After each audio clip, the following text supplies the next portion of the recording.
ನಾಡಿನ ಜನತೆಗೆ 7.5 ಕೋಟಿ ಜನತೆಗೆ ಮತ್ತು ಭಾರತದ ಎಲ್ಲ ನಾಗರಿಕರಿಗೆ ಈ ಶುಭ ಸಂದರ್ಭದಲ್ಲಿ ತಮ್ಮ ಮುಖಾಂತರ ನಾನು ಹೃದಯಪೂರ್ವಕವಾದಂಥ ಶುಭಾಶಯನ ತಲುಪಿಸ್ತಾ ಇದ್ದೀನಿ.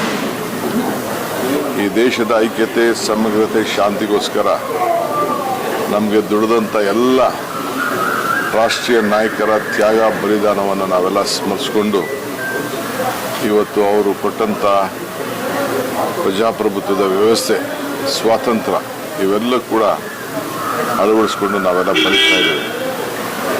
ಇಂದಿನ ಸಂದರ್ಭದಲ್ಲಿ ಪ್ರಪ್ರಥಮವಾಗಿ ನಾನು ಈ ರಾಜ್ಯದ ಮುಖ್ಯಮಂತ್ರಿಯಾಗಿ, ಜನರ ಒಬ್ಬ ಸೇವಕನಾಗಿ ಇವತ್ತು ಈ ರಾಷ್ಟ್ರಧ್ವಜವನ್ನು ರಾಜ್ಯದ ಜನತೆಯ ಪರವಾಗಿ ಆಚರಿಸಲು ಸಿಕ್ಕಿರೋದು ನಮ್ಮೆಲ್ಲರ ಭಾಗ್ಯ.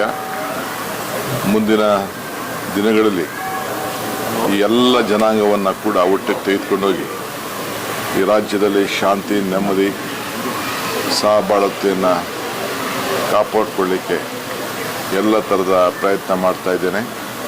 ನೀವೆಲ್ಲರೂ ಕೂಡ ಪುಟಾಣಿ ಮಕ್ಕಳಿಂದ ಹಿಡಿದು ಹಿರಿಯರವರು ಕೂಡ, ಮಠಾಧೀಶರಿಂದ ಹಿಡಿದು ಎಲ್ಲ ಅಧಿಕಾರಿಗಳು, ನಮ್ಮ ರಕ್ಷಣೆ ಮಾಡ್ತಾ ಇರೋಂಥ ಎಲ್ಲ ನನ್ನ ಸೈನಿಕ ಬಂಧುಗಳು, ಕಾರ್ಮಿಕರು, ರೈತರು, ಎಲ್ಲ ವರ್ಗದವರು ಕೂಡ ಈ ಸಂಭ್ರಮವನ್ನು ಆಚರಣೆ ಮಾಡಿ ಈ ದೇಶಕ್ಕೆ ಶಾಂತಿಯನ್ನು ಮೂಡಿಸಬೇಕು ಅಂತ ಹೇಳಿ ನಾನು ಪ್ರಾರ್ಥನೆ ಮಾಡ್ತಾ ಇದ್ದೀನಿ. ಜೈ ಹಿಂದ್, ಜೈ ಕರ್ನಾಟಕ.